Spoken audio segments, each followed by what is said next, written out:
Hello and welcome to episode 16 of the Roll Jump Media podcast.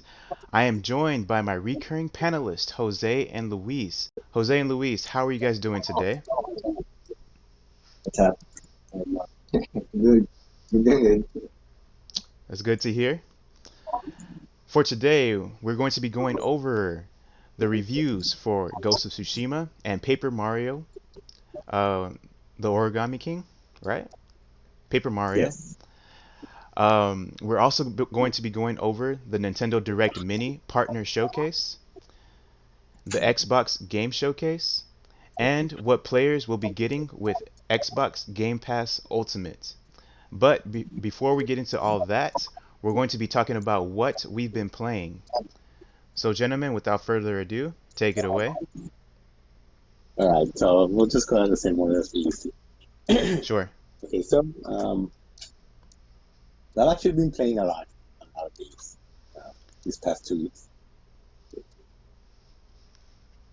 I'll just start with like the usual Animal Crossing.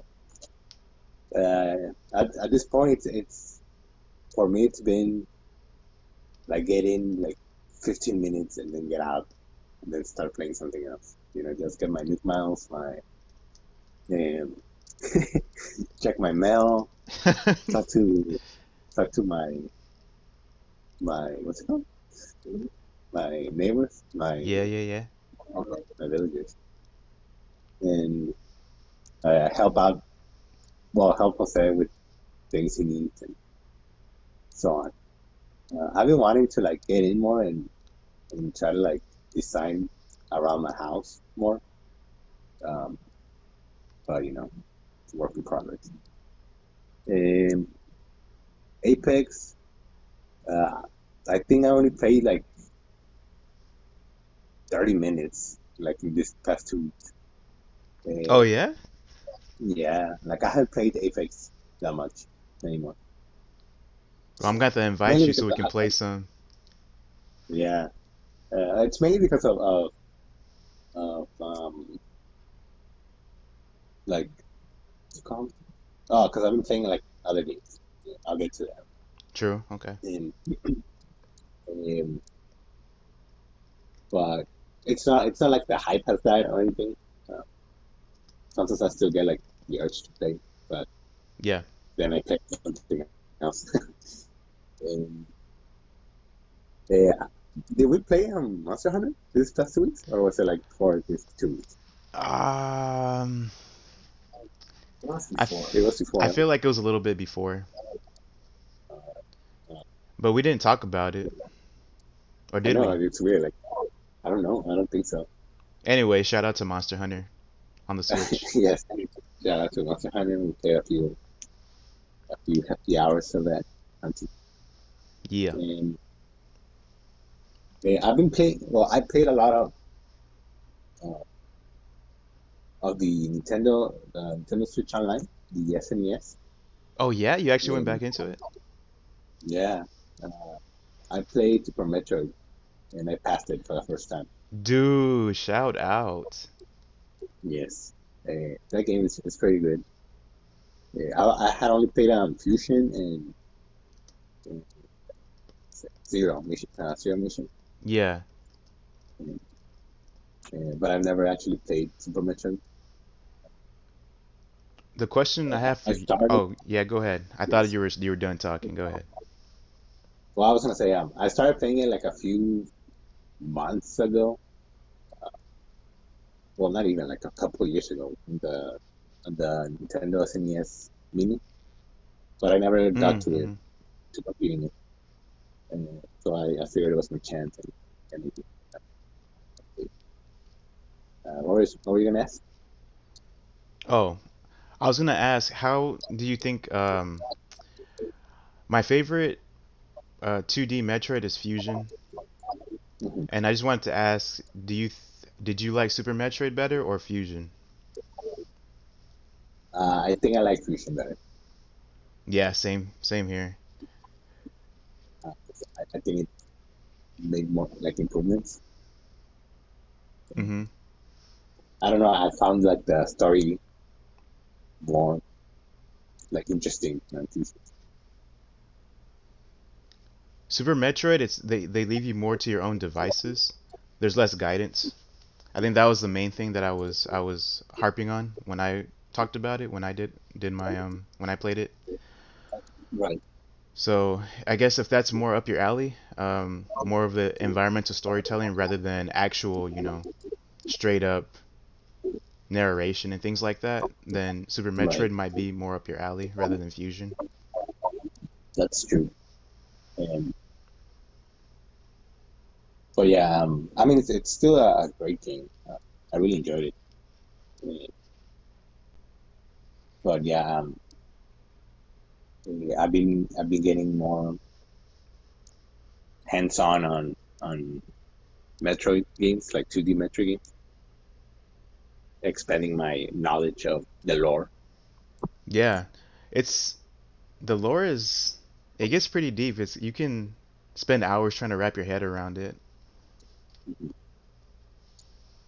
So now I'm just waiting for like the next 2D Metroid announced on the next Nintendo Direct. Fingers crossed. And then after that, I started playing. I played a little bit of Donkey Kong Country, um, but I don't know. I wasn't feeling it, You so I weren't feeling started the original playing. Donkey Kong Country? Not because not like oh I hate this game but it's just like I didn't feel like playing it. Oh my gosh. How dare you? Like I mean, actually. I'll probably get around it, but I don't know. At that point, I was like, I don't know. I don't feel like playing this right now. So I saw Super Mario World, so I started playing that, Okay, I and guess that's a good substitute. and I've been playing that as well. Um, that's like my like the portable game I play, and then the main game I've been playing. I started playing Xenoblade Chronicle Oh yeah? finally. I was sick. Yep. To avoid spoilers, use the timestamps in the description. And so far, I'm really enjoying it. Um, I've been doing. I think I'm in chapter. What is it? 6 or 7? I think it's 6. Dang, you've been going in, dude. Oh my Yeah. gosh. That's what I've been playing mainly like at night. That's why I don't log in into Apex anymore. Okay, okay. Oh, and because I've been playing Xenoblade and it's really addicting. And I'm probably gonna play today, like all day. Oh yeah. Um, but but yeah, so far like the thoughts. I think what's captivating me the most is like the story.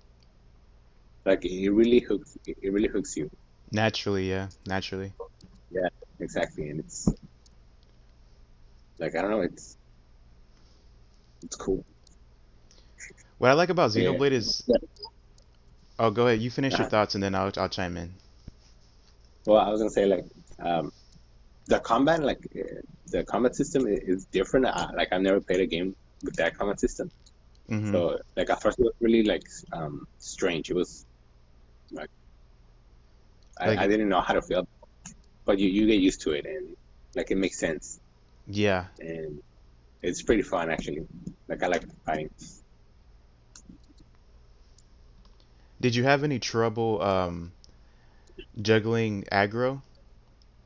Like having the person that you want the enemies to target them for a while? Or was that just me when I played the original?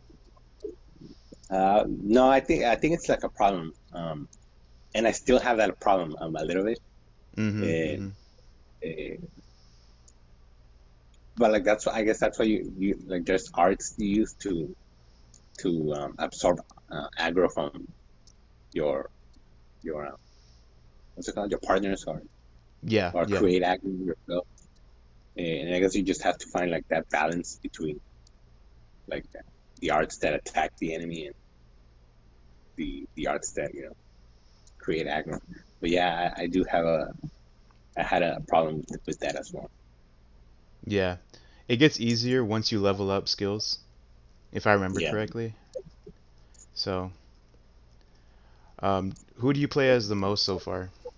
Or actually, I don't know. Our co-host isn't here, so we could talk about it. Yeah. Well, I mean, Shulk Yeah, is yeah. Shulk the is. one I'm Hmm.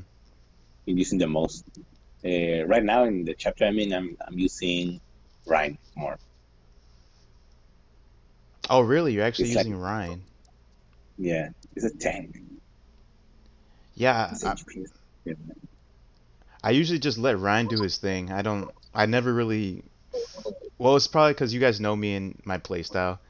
Like that's Yeah. goes against everything I like. So I just let him do what he does, and I usually And it's better. control, Shulk or somebody.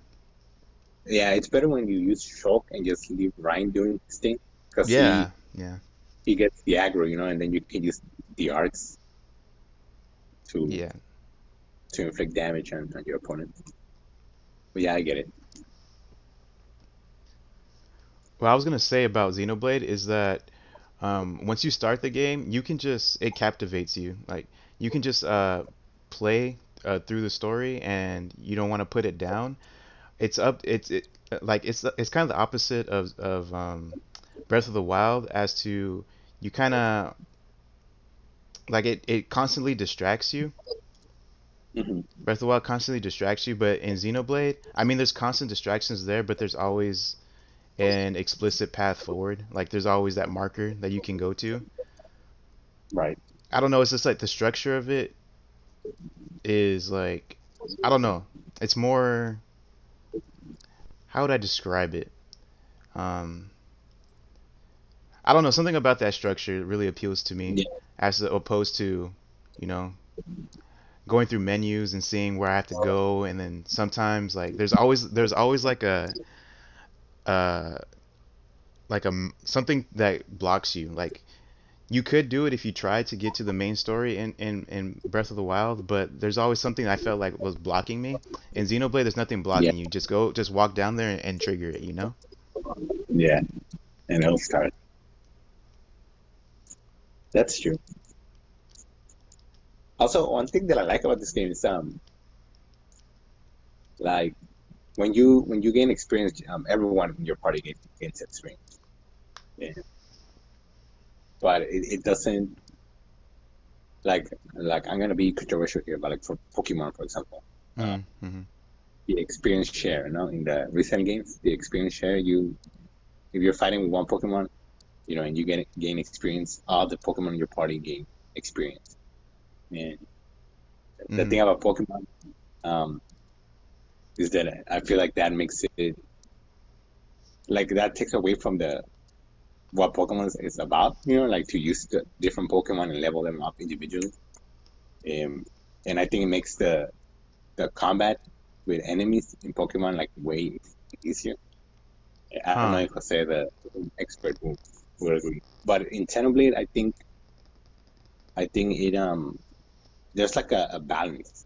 Um, I guess with there's a balance between your characters and the I want to say like the enemies, like the AI.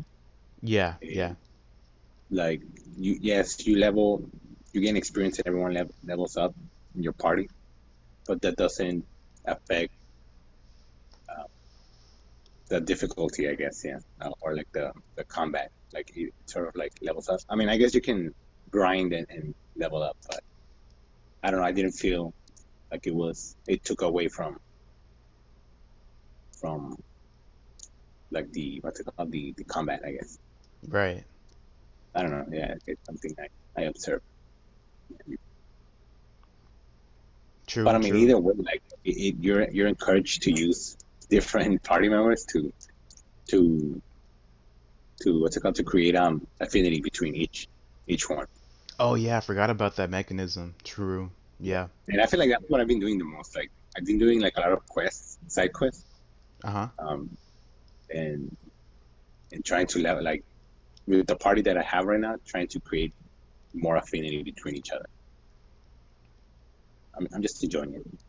Really fun. Yeah, I totally forgot about that. That's also a really good incentive to play with different characters. Um, Question about when you first got to that town, Colony 9, and you heard that Yeah. music when it turned to nighttime. How did it make you feel some type of way? Mm, no, that's great. Oh, Damn. okay. Calling number six. Eh? Calling night, yeah. When it turns into night. I don't know, something about like games that do that. Because the melody changes, you know? Yeah, yeah, yeah, yeah.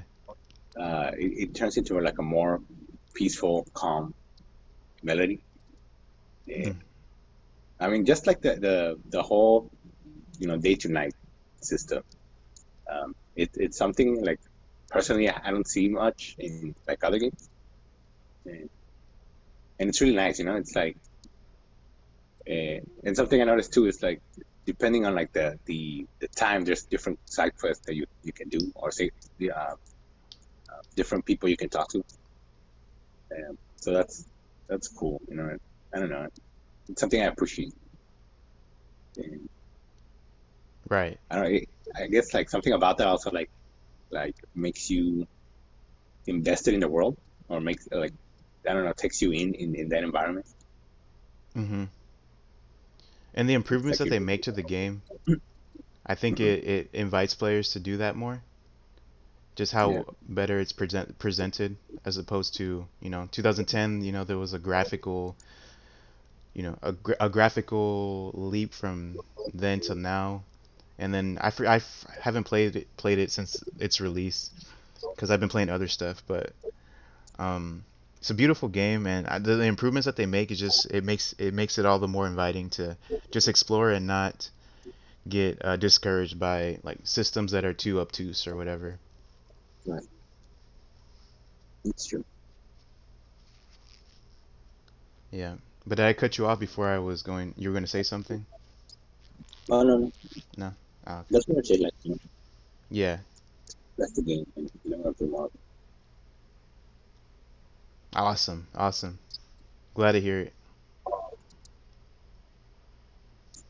Uh, And th- that's pretty much it for all the games I played. Yo, that was a healthy dose of games. Thanks for sharing. Yeah. Um, All right, Jose. well, absolutely. I'm kind of the opposite of Luis. I haven't really played much this last 2 weeks. Hmm. It's been mainly Animal Crossing. Um, just terraforming my island, um, making it the best version it can be. Um, in our group of friends, everyone has a 5-star island now. So now I feel pressured to step up and get a 5-star island as well. I'm coasting on my But yeah. 5 star.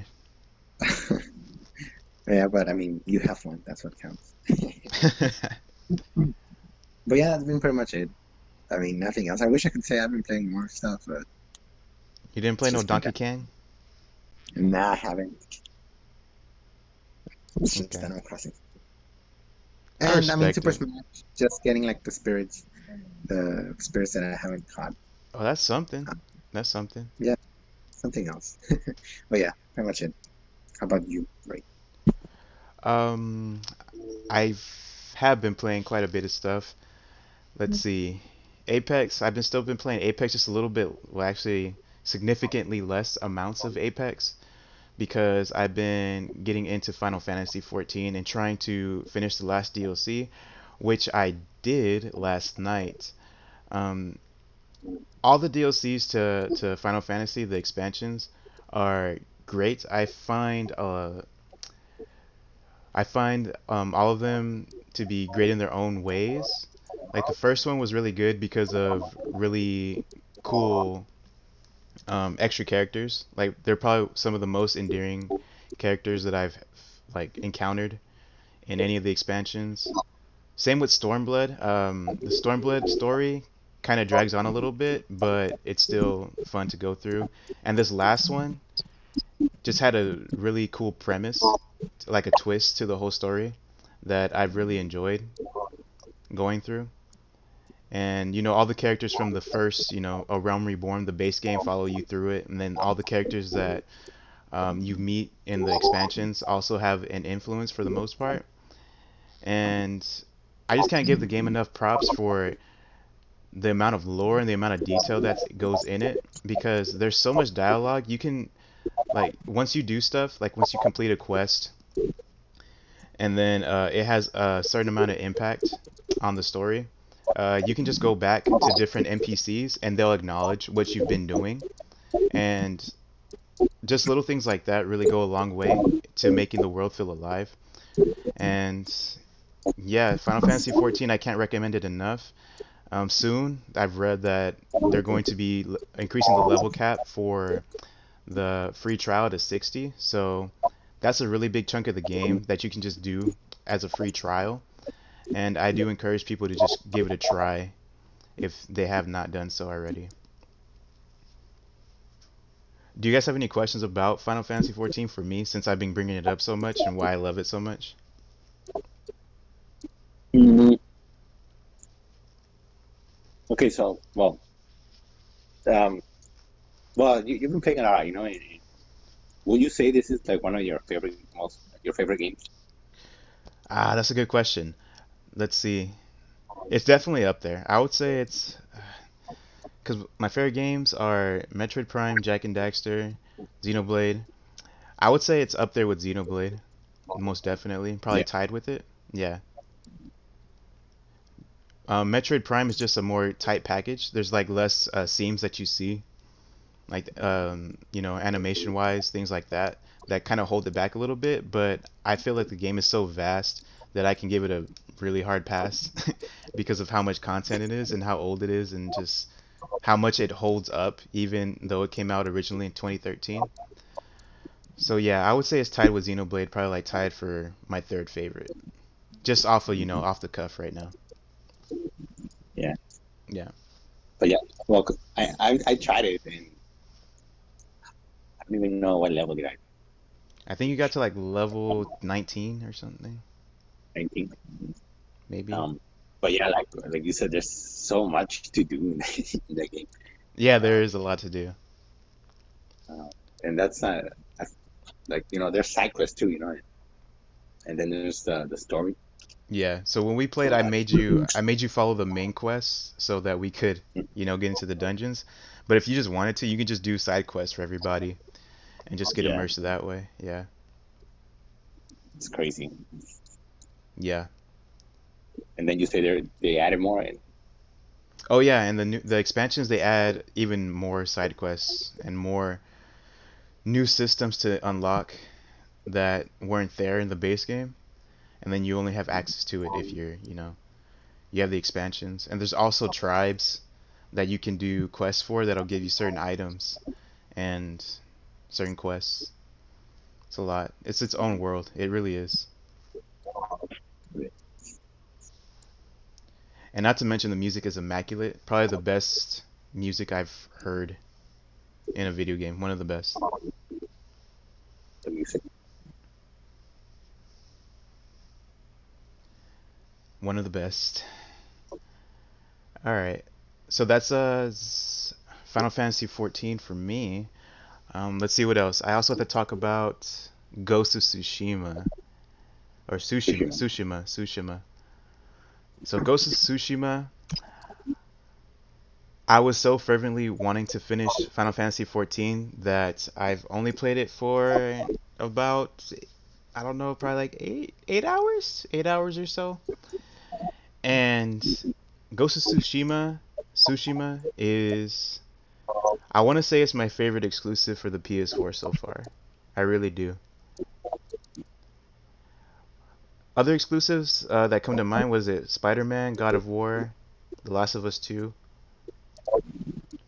I'm just gonna go ahead and say it's one of my favorites, and I'll just go ahead and get into my impressions of the game. So, Ghost of Tsushima, it's, if you're into samurai games at all, or if you're into Japanese culture, especially historical culture and things like that, this game is a dream come true. Um, I always wanted a game where you could just take your katana, do your thing, like do combat, and then at the end you can just there's a dedicated button for you to flick the blood off or to wipe the blood off the katana Yeah. and then just sheath it back.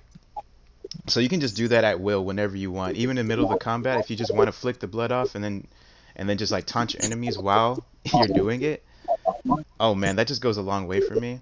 And a lot of people like a lot of people have been praising the environments, right? If you've heard of it, heard of Yeah. yeah, talking about that. Um, it can't be overstated how beautiful this game is.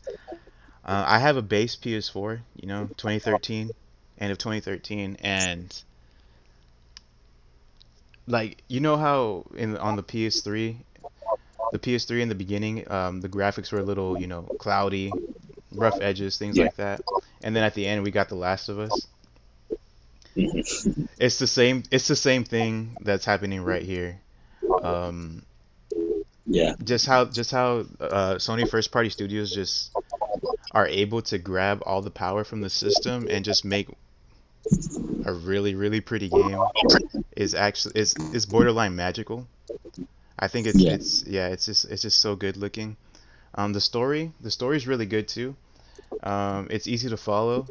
You you get I wouldn't say attached to the characters, but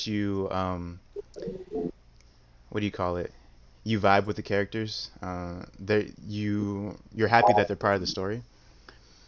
Yeah. Nothing too emotionally resonant so far, but there are moments that are to be had. Like there's one moment that I don't want to spoil because I think you guys might play it. Uh, Mhm. but yeah, there's moments in the game that make you feel a type of way. I'm a naturally emotional person, so it probably was amplified in my mind. But still, even if you're not, you'll still have those moments. And just riding around on your horse, man. Just riding around on your horse, you just usually in games like too much exploration would what do you call it? Make me Let it be would irritate turn me. after. Yeah, it'd be a turn off. But in this game, how they present it, how it doesn't feel forced at all, and it's probably this game makes me feel how you do about Breath of the Wild, I think. I think this game is my Breath of the Wild. If I wanted Breath of the Wild to be like something, I would want it to be more like Ghost of Tsushima, and I think I would have seen it to the end. It's just there's no pressure. There's no pressure to do anything. If it just I think it's because of the setting and just how well it gels with me. And anywhere you go, you're going to either get an upgrade or you're going to get into combat where everything just feels so visceral and nice. And I don't know. I don't know if you can feel it just how I'm talking about this game, but it's just special. It's just special. I just love it a lot. Yeah. I mean, I've been thinking about getting it, but I don't know if I should just wait, for the price to go down or just get it. Right, right. And I mean, Um, I'm playing on Xenoblade, and I'm not gonna have time for it. So True, true. Yeah, definitely when you have time for it, you think about, copying it or when it goes down in price. But I put 8 hours into the game and I think I feel like I've only made a dent into Act 1. And I think yeah, there's 3 acts, I believe. So, yeah, there's a lot of value here for what I'm getting. And I feel like the side quests aren't going anywhere soon. There's different layers to each of the quests, like the main side quests, and then there's other side quests where you'll get different techniques and things like that. So a lot of stuff, there's a lot to sink your teeth into. And what was it Road Company that I? So that's Ghost of Tsushima. Road Company. So Road Company, we're gonna be talking about that a little bit later. Road Company was a part of the Nintendo Direct Mini partner showcase, and it was also in yeah, it was also in the Nintendo Direct from September. It's a third-person competitive shooter, and I've been looking for a game like that to play. I love the multiplayers from Uncharted 4, from Splatoon, from even Lost Planet back in the day. Lost yeah, Planet 2 was one of my favorites. So when I saw Rogue Company for the first time, I knew that I was in for it. Right now, it's in closed beta, so you can get a founders pack at the minimum one is 15 bucks, or you can also get a drop from people that are streaming it on Twitch, and hopefully you can get access that way. But it's going to be free to play sooner or later, and maybe there's going to be an open beta. So I just wanted to get in right now, so I paid 15 bucks to get in. The game's fun. The game's really fun. Um, what I would say about it is it's not going to be when you jump into it, you're not going to get that, AAA polish that you would get from like a Uncharted 4 or a Splatoon 2 where it just feels really nice off the bat. I think you need to spend a little bit of time with it in order to really value what it's trying to offer you. But once you do, like it's actually a competent game. So the matches they usually go out. It's 4v4, and there's different like in Apex, there's different characters you can pick, and each of those characters have their own loadouts and abilities. And the one that I like to use the most is a sniper. So it's a female character. She's a sniper. She has grenades. She also has a ability that is also a grenade, but it's a cloud of smoke. And if people pass through that cloud of smoke, then they get revealed to the whole team. So it's kind of like a reconnaissance, like distance fighter. And just a dynamic between working with your team and trying to down the other team so that you can get to the objective, and figuring out what control scheme that you like, because the control scheme that they have, it wasn't gelling with me at first, but then once I experimented with it, it was the different setups, I found what I liked the most, and it ended up being the default scheme. So I just like experimenting with those games and just finding the rabbit hole or the setup that I like, to where I feel like I can dominate, or not dominate, but actually do well consistently and not feel like I'm a hindrance to the team. So I was able to find that, and I'm just having fun, going to matches and playing a third person shooter. And if you're looking for that, I think that Rogue Company, once it comes out, you should definitely try it. Yeah, and I mean it's coming to the Switch too, so Oh yeah, yeah, yeah. It's coming to the Switch, PS4, Xbox, PC. Yeah, it's coming to everything, and I I believe it's like cross play, cross progression, something like that. I gotta check the yeah, receipts, I but think. yeah, there's some cross thing going on there, which is also always nice to see. And the matches, like, what's the objective of the matches? Like, is it dead match? Like, the last one standing, or are there Okay, like true. specific? Objectives? So, the one that I've been playing, there's two different modes. The second mode is I forget what that one's about, but the one I've been playing ha is like a life kind of deal. Like there's an objective in the middle, but okay, so this is how it works. So there's an objective in the middle, and if your team controls it for a certain amount of time, then the match will be over. But you can also, so each team has a certain amount of lives, and once you die, the lives go down. So you have 12 lives, I believe, and then you're 4v4ing, trying to take control of the objective. And then if you go down and your teammate doesn't revive you, then one of those lives goes away. And then if your life goes if those lives go down to zero, and then your whole team gets wiped, and the other team still has players standing, then they win the round, and it's best of three,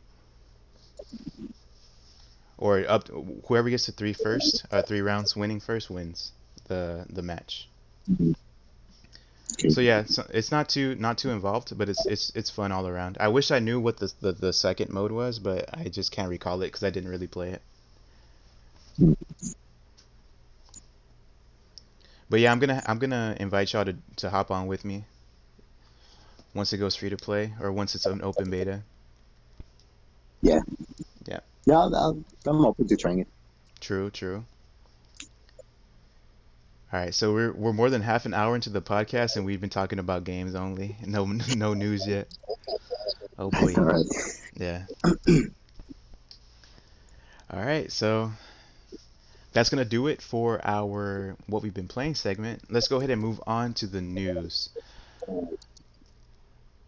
The first thing I'm going to talk about is Ghost of Tsushima reviews. So I did a little roundup of all the reviews from for Ghost of Tsushima. I did this last week, but unfortunately we had technical difficulties to where we didn't get the episode up last week. So we're going to go ahead and make up for that this week. So reviews for Ghost of Tsushima. The Open Critic when I checked last week was an 85 and the Metacritic was an 83. I think that's right. Did I have them flipped? I hope I don't have them flipped. But anyways, the first review I have is from IGN. I have a quote. A few aspects are surprisingly lacking in polish in comparison to other first-party Sony games, especially when it comes to enemy AI and the stealth part of its stealth action split. Still, this is an extraordinary open-world action-adventure game that solves several issues that have long gone unaddressed in the genre, while also still being an all-around samurai slashing good time. So that's a 90 out of 100 from IGN.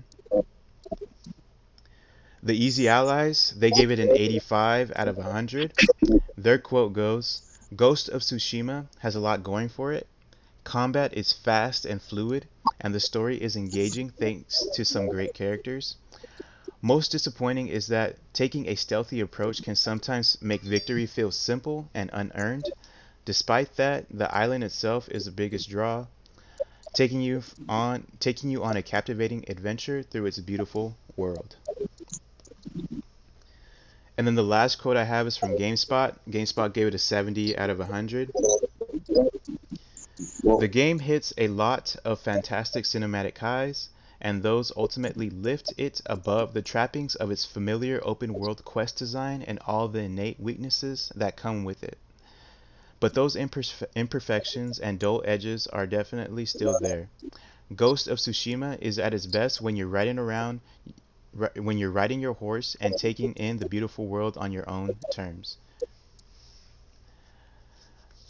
Alright, so those are the three reviews that I took from Metacritic. What are you guys' initial thoughts off of what I've read, and did you expect it to get a higher score? Um, well, I mean, I was expecting it to do good, with the Hmm. reviews. And I mean, Sucker Punch had been working on this game for a while, Right. so the expectations were high, and I think for the most part, from what I've from what I heard and from what I've seen online, it met expectations for a lot of people. Yeah, yeah. So like I was expecting like you know 80s, 90s, and I mean some people put it as their game of the year right now, Yeah, I can see that. above I can The see Last that. of Us, and I can see that too. And I mean I've said it before, uh, I kind of want to play that game. I don't know if I should get it when the price drops, but I'm planning on getting it, because I think it is a well-made game, um, and Hmm. we don't see those kinds of as much. But yeah, Yeah. I can see why you got the scores you got. Yeah, I think it's pretty in line. I probably expected it to be closer to how Xenoblade Chronicles reviewed, like to the 89s, almost hitting 90. I was expecting. Mid 80s, not bad either. Yeah, so hopefully I can get to the Ghost of Tsushima and then give a better impression to you rather than my first 8 hours, so you can make a better decision as to whether you want to hop in as soon as possible or not.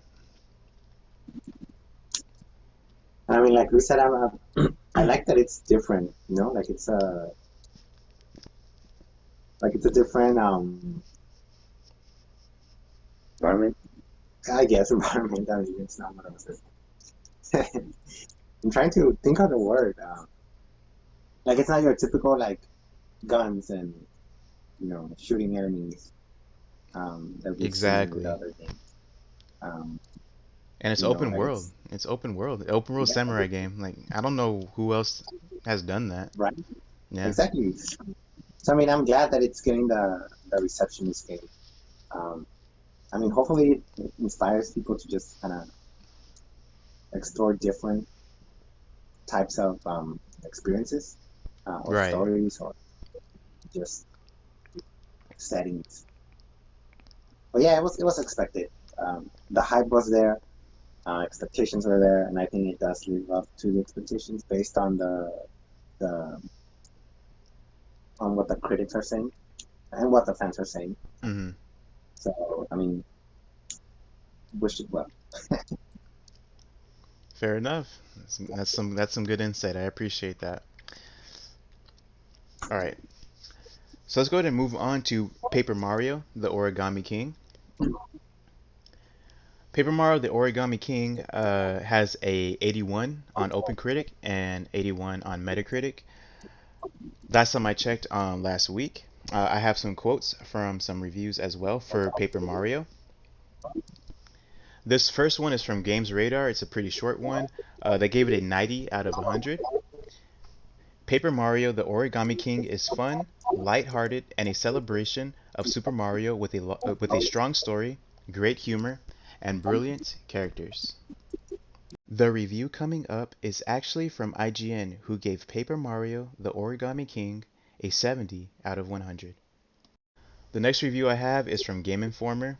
They gave it a 78 out of 100. The Origami King is a truly likable game despite the shallowness of its new spin on gameplay. Its characters are winsome, its visual design is gorgeous, its world is fun to explore, and its storytelling outside the box and playful.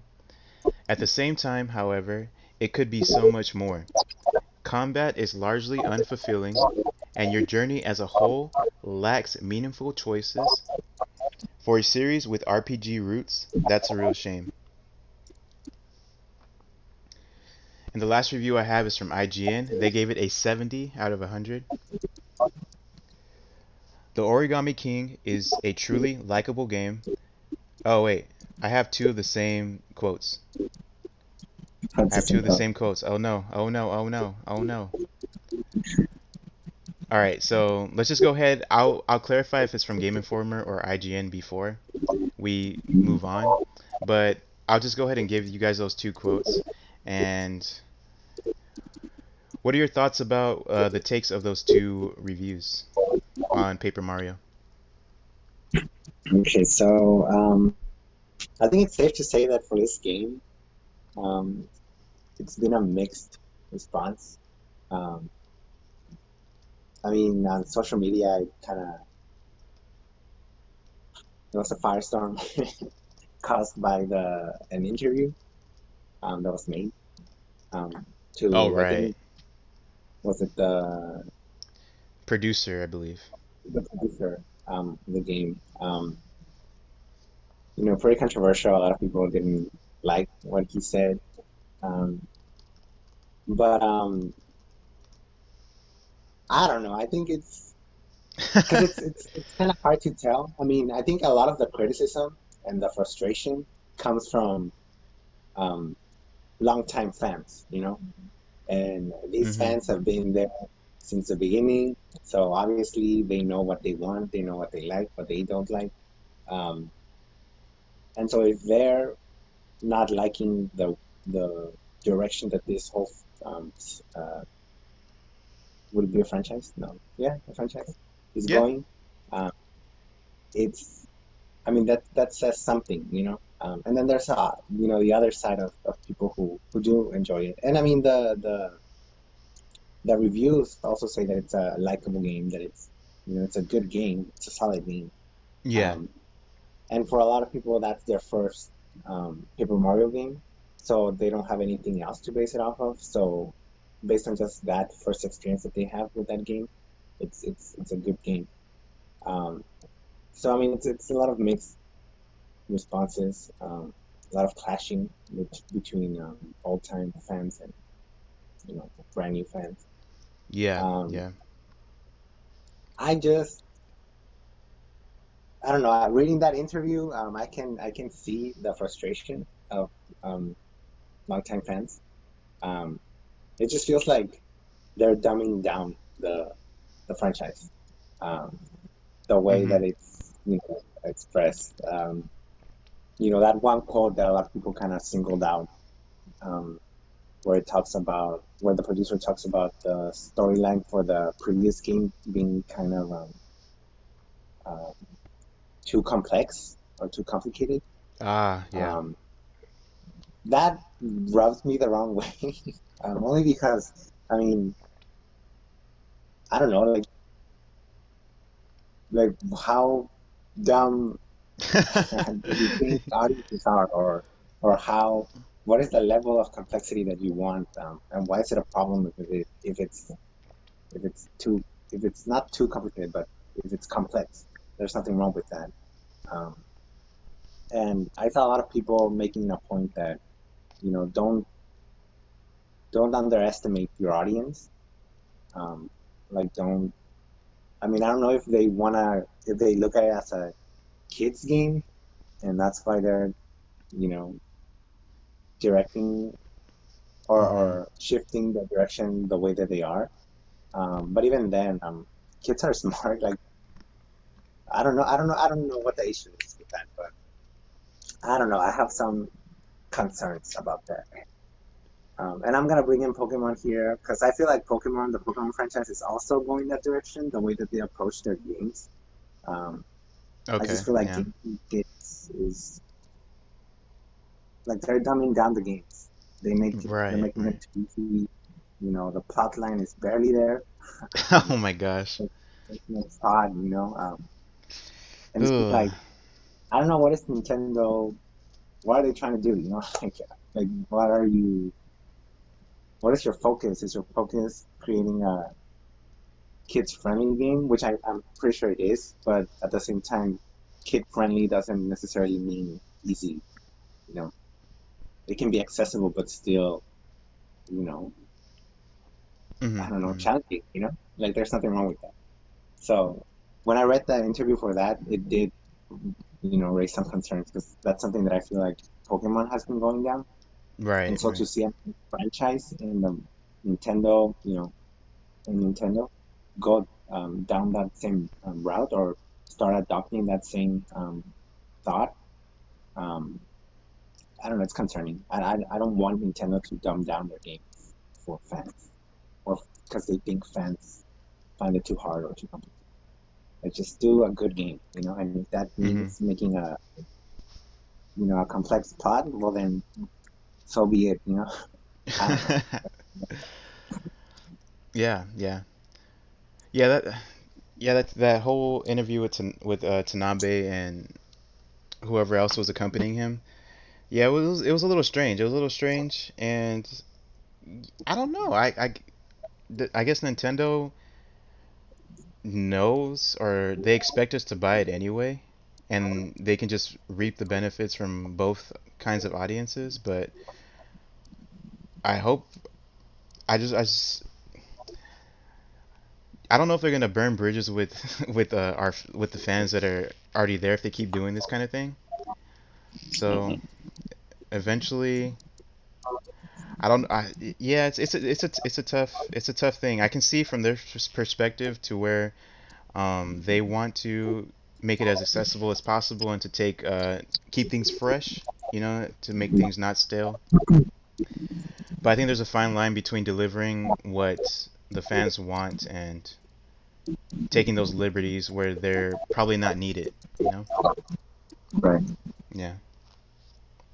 And I think it all comes down to because I mean I understand that you have to think of new ways to make the franchise refreshing or exciting, try new things. But Mhm. I feel like sometimes and not just Nintendo, I guess there's other franchises out there, gaming franchises that do this, but they don't, I feel like they don't take into account like like the long time fans, Mm-hmm. or they focus too much on trying to appeal to newer audiences, which is fine. I mean, it's understandable. Um, but I mean, at least consider what longtime fans like. Don't just Right. abandon, the appeal that brought in like the older fans. So it's just a balance I think that they have to find. I just had a thought right now.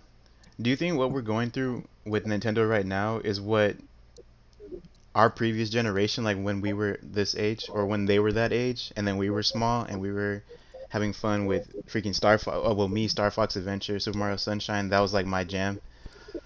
Like the people that were like our age back then, they were like, man, I wish Nintendo would be going back to their roots. They don't think, all that stuff we're saying right now. You think it's just like a cycle that's just gonna keep going? I don't know. That's hard to tell. Yeah. I mean, I guess we would just have to ask someone who grew up with the OG games Yeah, or the older games, somebody that's like close to 50 and is a gamer or something. right? Because I Yeah. mean, if we look at it, obviously for us, it's an improvement. Like from 2D side scroller to 3D, open world Mario Odyssey type game. I mean, Right, right. obviously there's a huge improvement there. Well, True, we true. see it as a huge, Yeah, but yeah, I yeah. mean, older fans may be like, oh, it's too complicated, or I don't know. Yeah, yeah. It'd be an interesting discussion. It's weird. I mean, just look at the Zelda, like the mainline Zelda franchise. You have the first Zelda, and then Link to the Past, and so on, and then you get the 3D Zeldas with the dungeons, the very linear Zeldas. Hmm. Uh, Ocarina of Time, Majora's Mask, Twilight Princess, Skyward Sword, and then we get Breath of the Wild, completely different from what we've experienced. Or Yeah, some might yeah. even say like back to the roots of the first game. Hmm. And like that's what confuses me because I see a lot of Zelda, they love Breath of the Wild, and yes, there's some people who say, oh well, I wish we had like dungeons or like I wish it had been more like the previous games, but it's still people acknowledge that it's still a good game. It's still a great Zelda game. Um, Right. so like how for the Paper Mario, they have a lot of people go back to the a Thousand Year Door, which I haven't played, so I wouldn't be able to say. Um, like, is there like would you compare that to like the Zelda franchise, like how it's been changing? Like I don't know, Hmm. like it, I don't know how to explain it. Like if you look at, for example, Color Splash or Sticker Star, games from that franchise that they were criticized a lot.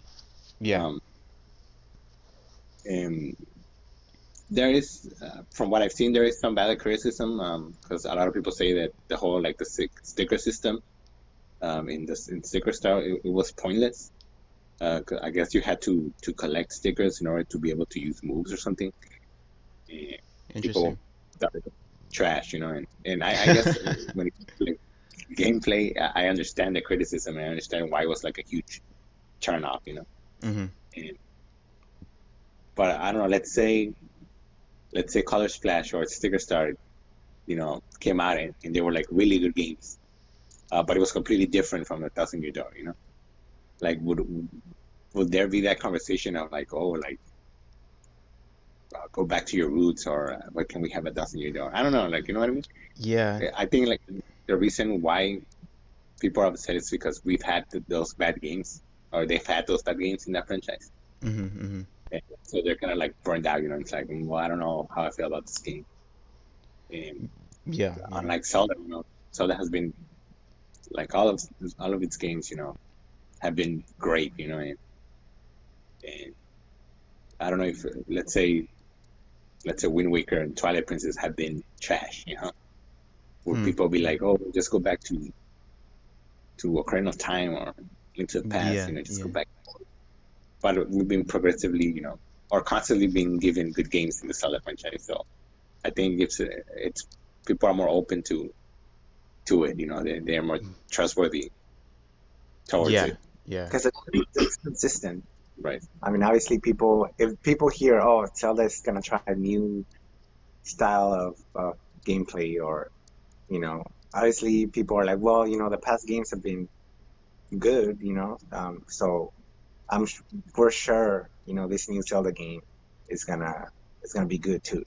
Like you said, it adds some trust between I, I the guess creators and I guess it's a matter of like trust. but I mean, yeah, yeah, I don't Yeah. So that's our take on Paper Mario. You guys had a pretty lengthy discussion about that. That was actually pretty Okay. good. That was actually really good. I'm passionate about this. Yeah. We're gonna have time to talk about Nintendo a little bit later in the podcast, but why don't we transition first to Xbox? Yeah. All right. So, as many of you guys know, Xbox had their Xbox Games Showcase earlier this week. I'm gonna go ahead and do a roundup of what Xbox had shown off during their showcase, and then we'll have a little bit of a discussion. So there was a roundup that was done by Fraser Gilbert at Pure Xbox, and he had all the announcements summarized. So thank you to him. Some things that we saw from the Xbox Game Showcase: we saw Halo Infinite, Forza Motorsport, Rare's new game that's going to be coming out. I don't know when. It's called Everwild. We still haven't seen gameplay of it, unfortunately. There's also Dontnod's upcoming game. Dontnod, they made the Life is Strange games from, I believe. Their game is called Tell Me Why. There's one game that I was actually really excited about. It was called Avowed. Avowed is Obsidian's New new game RPG. that's gonna, yeah, new RPG. It looks a lot like Skyrim. Yes. Yeah, so once I saw that, I'm like, oh boy, I gotta follow this game. Yep. Yep, yep. Same. We'll talk about it. Yeah, yeah, yeah, yeah. Yeah, let me go ahead and run through everything else. Psychonauts 2. In the pre-show, there was a game called Balan Wonderland. It's a 3D action platformer from Japanese developers. Fantasy Star Online 2 New Genesis, which was actually pretty confusing to me. I had to research it, but from David Jagno from Forbes, I gathered that it's a different world. It's like a twin universe or a world in Fantasy Star Online 2, but it's been modernized with improved visuals and mechanics. And then we also had The Medium. The Medium was a game shown off to have a dual reality system, and people were saying that it gave off like Silent Hill vibes. There was an announcement of a new Fable game and a bunch more other things that I did not include on this list. But if you're interested, you can go ahead and check out Fraser Gilbert's synopsis at Pure Xbox. So based off of those games that I've mentioned and stuff that you researched about the Xbox Games Showcase, what were your thoughts about it? Okay, so if we compare it to the PlayStation, um, I'd say, in my opinion, I'd say it was like the quality of the live stream. I think it was about the same as PlayStation. Sure. I think, but I mean, I think PlayStation, it was more like games. Here's a game. Here's a game. Here's a game. Yeah. And Xbox did take a little time, with the developers talking about a little bit about their games. Hmm. But overall, I think it was like the same eh, what's it called? Like the same structure, I guess, of their presentation. And I think the only reason why maybe PlayStation or people think PlayStation did better was because they have franchises that are more well known to people, or have stood out more. I can see that. But I'm sure like people were excited to see like the Fable, announcement, or the Halo Infinite or um, I like other the other properties that Xbox has. Um, but like overall, like looking at it in what's it called, like an objective, looking at it objectively, I think both were about the same, Um, Sure, sure. and but I do have to say that like the games presented in Xbox, they didn't really have my attention as much as, let's say, like the Sony presentation had. Mm-hmm. And Mm-hmm. there were a few games that I was really interested in. But I mean, I don't know, like games. Yeah, they had a game showcase, and for the Xbox Series X, like they're saying that they're gonna have so much power behind it and all this Yeah, good stuff, and the games unfortunately did not reflect it. I know it's weird, it's strange. Yeah, yeah. So I am excited about Avowed. I Yes. was looking forward to Halo Infinite actually seeing it, and people are excited that it's a return. It's like a semi-return to form. However, like it's I know people are working from home and like development is harder than usual now, and we have to be cognizant about it and cut some slack there. But so much was right on Halo Infinite to wow us, even people that don't even play Halo. I think the expectation was for Xbox to present something that would blow blow everybody away. I think that's what Right. they needed to do, and they just didn't do that. So I think Xbox, this was their time to shine, and they just didn't shine.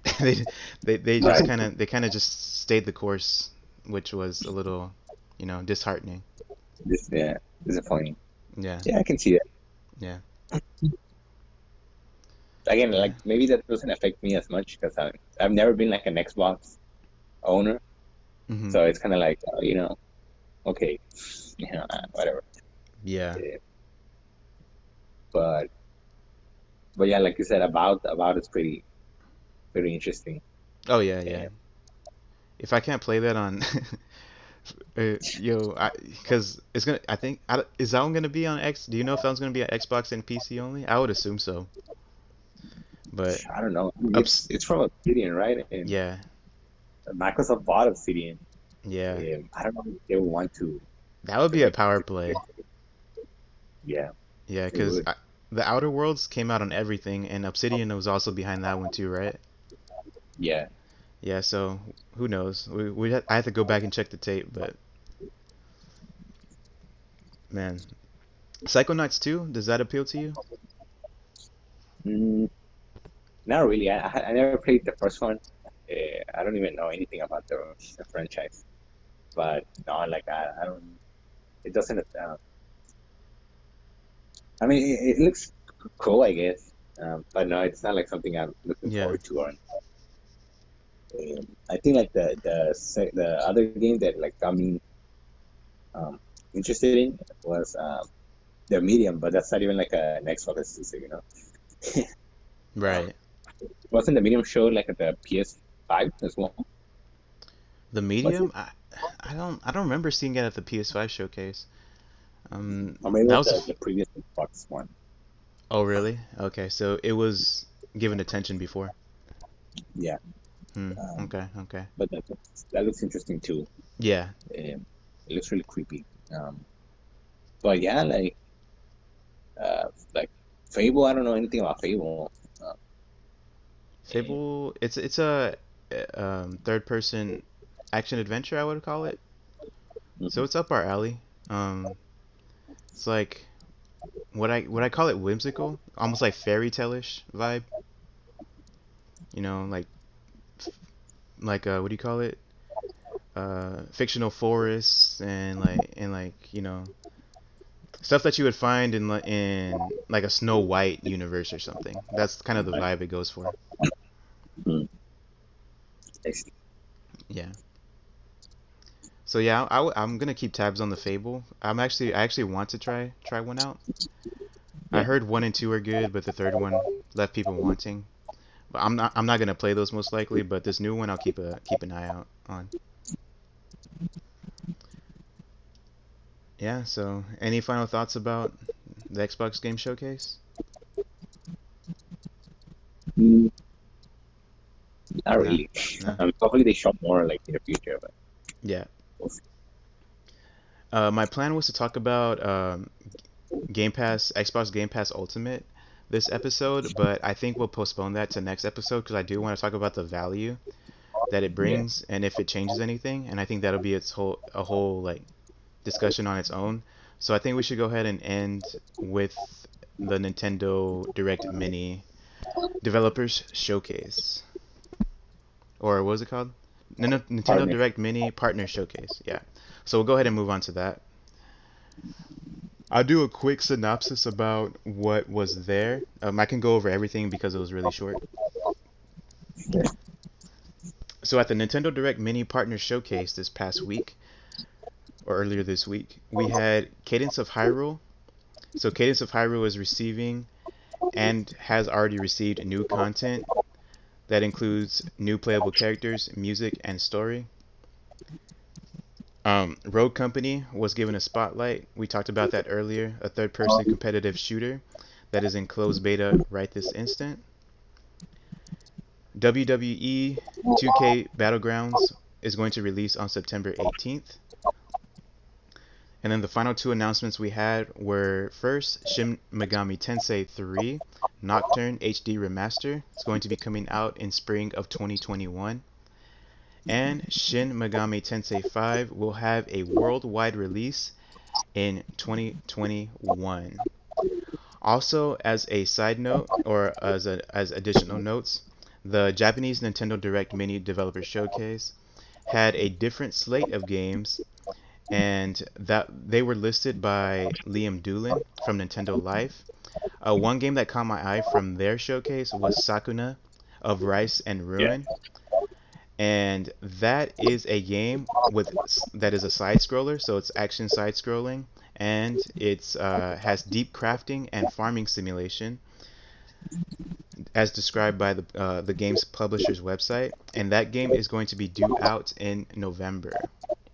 All This, right, so let's go ahead and dive in. What are your thoughts about the Nintendo Direct Mini Partner Showcase, and how and like the peculiar way as to what they included in the American one and the Japanese showcase?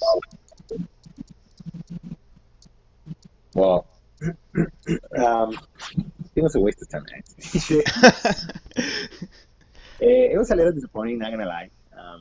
Yeah. I wasn't expecting much either. I mean, but I was expecting like a few surprises maybe, or games that I might be more interested in. What they showed, I mean, it's all right, you know. I really like the Shin Megami Tensei reveal. It's a franchise I've never gotten into. I've never played Mm-hmm. games from the franchise, so having the opportunity to maybe even play them like on the Switch, I think it's really cool. And, Yeah, I mean, people were definitely. waiting for Shin Megami Tensei V news for forever, so to finally have a release date and to be simultaneous, like a simultaneous release, Mm-hmm. right? I mean, that's also pretty cool. That's a big deal. Yeah. And but yeah, overall, it's not the usual direct. You know, it's not like you know, I want to see but there's one more thing. You know, Yeah, me there too, man. and like just the onslaught of games. You know, like the hefty 45-minute directs. You know, I mean, just um, but you know, it is what it is. Yeah, I mean, Rogue Company, it reminded me of that game, and I wouldn't have probably known about it, like that it went in closed beta. So that's a win for me. But let's see, WWE, that was That was all. That reeked of a deal. That was like, please show off our game in your Nintendo Direct. Yeah, I know. Yeah. And it's the worst place in the direct too. That's kind of random. Yeah. Yeah. I mean, Road Company too, but at least that popped up in a previous Direct, so I mean that was like a follow up. And yeah, so in March we got, what do we get? The Nintendo Direct Mini with Xenoblade, and then now we get another Nintendo Direct Mini that was arguably worse than that one. Yeah. So we So have two direct. Whack. so we got two Directs. You combine them, and it doesn't hold a candle to a regular Direct, and it makes me sad. Yeah. But Nintendo's still raking in the money, so and they don't have a big reason to do it anytime soon, unless they're seeing something we don't. But as a I fan of mean, Nintendo, sorry, go ahead. as a fan of Nintendo, I want to see a direct. That's all that comes down to. Yeah. Yeah. What did I say? Well, I mean, I think they're holding off for a reason, you know. Yeah, they They'd have to rather be. not like some unfinished stuff, or like they're setting it up for a bigger direct. I don't know. But we still don't know what's coming in the next 5 months. It's crazy. Mm-hmm. Like, what's the next big game from Nintendo coming? I don't know. I'm still hopeful and well, I guess yeah, hopeful that we're gonna get the Mario game. Um, Yeah. but Oh they just yeah. haven't True. announced it. Yeah. Maybe they'll do like a Mario Center game. I mean, direct and just announce it there. But who Hmm. knows? I'd take it. I'd take it. I I feel just need like something. because I feel like Zelda Breath of the Wild 2 is not gonna come out till next year. Yeah, For sure. probably yeah for sure. Yeah. And yeah, I wanna speculate, but actually, yeah, that goes into my question. What do you guys think is coming out in 2020? Any thoughts about that? Just off of And speculation? well, like I said, This I this year, yeah. I Yeah, think the this year. Mario game's coming sometime, and that's it. Yeah, I can't really think And of. of anything. Yeah, they've Maybe been. like I don't Go know the ahead. 2D Metroid game. Yo, I hope, man. Port. I would take a port of Samus Returns to the Switch. Yeah, I don't know. Um, I don't know what else. Like I have no clue. it's because Nintendo's, other than the dreams of Pikmin or seeing Metroid gameplay or something along those lines, they've been hitting their franchises on the Switch so far, yeah. like all the big ones. Maybe a new So Kirby game. They haven't released Kirby. Oh no, Kirby's, Starlight. they did. They did. Yeah, yeah, Starlight. Starless was. I wanted to get into Kirby, but that one wasn't it for me. I played the demo. Yeah, Yeah, yeah. So we're gonna keep playing the waiting game with Nintendo we get something. until we get something, and that's just how it's gonna be. All right. So that's gonna conclude our discussion for news this week. We're gonna go ahead and move on to pass or play. Do you guys have games for pass or play this week, or do you know who was supposed to be doing it? I do have one, but I just want to ask if you guys had one ready. Yeah, I have one. Liz has one too. Okay, so you guys are ready. Cool. Yeah. So how pass or play works is that one of us, or a couple of us, or um, two of us most like. All right, we'll just say two of us. Two of us. That's the plan. We take a game, look at the back of the box, and based off of the description, we present it to the the rest of the panelists, and off of that, they're going to try to guess the game, and off of the description as well, they are going to say if they would pass on that game or play it. So today or this week we have the Jose and Luis doing it for me, I suppose, or for each other. So let's go ahead and get it started. Jose, Okay. go ahead. You go ahead and go first. All right. The Earth is gone. Oh, sorry. I'm gonna start. Okay. Yeah. All right. The Earth is gone. Your new home awaits. Explore the strange vistas of a hostile alien planet. Discover. What? Sorry, sorry. I made a mistake. Okay, okay. Okay. Run it back. Run it back. No, it's because it's well, whatever. The Earth is gone. Your new home awaits. Explore the strange vistas of a hostile alien planet. Survey the vast uncharted reaches of the planet blank. Sorry. Master combat arts against ferocious life forms, large and small. Earn your own robotic blank and customize it to take on gigantic enemies head to head and travel to new heights. If you can see it, you can reach it. Really? What the hell? Okay, that's it. Okay. I heard robot and I wanted to pass, but I feel like it's like a vehicle for you to travel, so I think I'm not going to pass. Um, Combat arts sounds like Xenoblade. I'm gonna say Xenoblade Chronicles X is my guess, and I will play. Okay. You both are gonna play? It is, you know. I forgot to blank combat art, probably, huh? Combat arts, yeah, I was like combat arts, like ooh. Those have to give in. Damn You it. you But probably yeah, would have. what's that? It was Xenoblade Chronicles X. Yeah. Oh dang, I wasn't completely sure, but yeah, you probably would have gotten Luigi if he hadn't started playing the game. Yeah. Damn it, I didn't take it into account. I should have blanked that out. You Like played when I was yourself. reading it, when I got to that part, I'm like, wait, did I give too much? Wait a minute. Oh Wait a wait. minute. So I get it. But yeah, that's it. We're looking for that port. Nintendo, port it for us, please. Right? Yeah. Do better. Okay, this is next. Okay.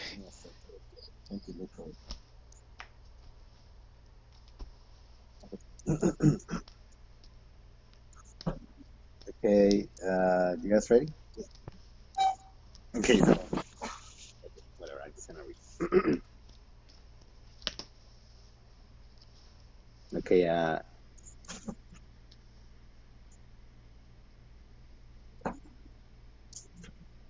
okay. A colonial settlement on a distant planet goes out of control after a computer arms management system goes haywire. Enter Blank, a freelance mercenary and robot killer with a grudge to settle in this exhilarating action game. But will Blank dark paths collide with her ultimate mission? Whoa. That's it. A, So a yeah, robot killer. this game is it might be very, what's it called? Like very obscure. Niche. Yeah, Huh. Huh. very obscure. Robot killer, huh? Run it back one more time.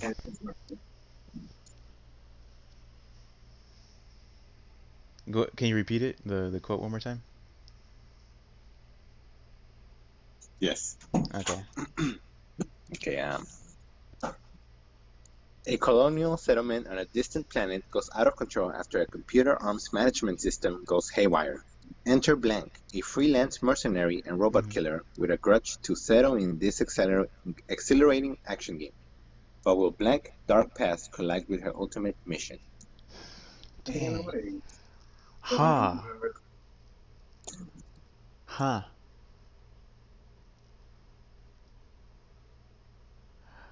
I'm gonna play it. Sounds interesting. Female pro tag. It sounds like it's up my alley most likely. So hit you with a play, and that sounds like that sounds like like a GameCube PS2 kind of game. So I'm just gonna that's as far as I can guess. Yeah. So it is a GameCube game. Yeah, I think I know what game it is. I just don't remember the name. Um, but I mean, based on that, I would play it. I mean, I guess back when we had it, because I think we had it, no? Um, Mm. we had A it. lot of like, I guess I was too young to kind of appreciate it and play it. So now, I think I would enjoy it. So I would play it. Hey, I forgot the name though. Um, does it have an X on it? B or something? no. But we played it. We played. I would play it. Yeah. It's there's two plays. So Yeah, yeah, it is a GameCube game. Well, it came out on the GameCube. right. It's called PN03, product Who? number three. PN03, product number three. It's a Capcom P. game. Huh? Really? It's yeah. I remember we played it. Oh well, we saw someone else play it. I never played it, but it looked interesting. It PN03. yeah. I'm trying to look it up and there's nothing's coming up. Oh, P. Dot PN N. yeah. P.N.03. Oh, I saw gameplay of this before. I saw gameplay of this Yeah. before, like randomly. Nah, I don't want to play this. Yeah. So I told you. Oh, you played me for a fool. Okay. Well, you got me. I was disappointed. I don't know. It might be fun just for a little bit. It's like a level. It's levels, right? Or no? I think so. I think from what I remember, I think it was like levels, and you just Mm, destroy robots. yeah. It looked kind of repetitive, a little janky too, from what I remember. Yeah. Jeez. Okay. Well, thank you guys for sharing your games. We are Roll Jump Media. We do the podcast like this every week, unless something comes up or us technical difficulties like last week keep us from doing the podcast. You can find us on pretty much any social media. Just type in Roll Jump Media and you'll find us. We also stream on Twitch every week. That's what we try to stick to. Again, unless something comes up. So if you want to give us a follow there, you may do so as well, and we'd really appreciate it. So thank you for everybody who has been listening, and we're going to be signing off. You guys want Thank to you say something to guys. the audience? Thanks for watching. I mean, thanks for listening, I guess. Yeah, yeah, yeah. All right. Thanks for listening, everybody. We'll see you guys next time.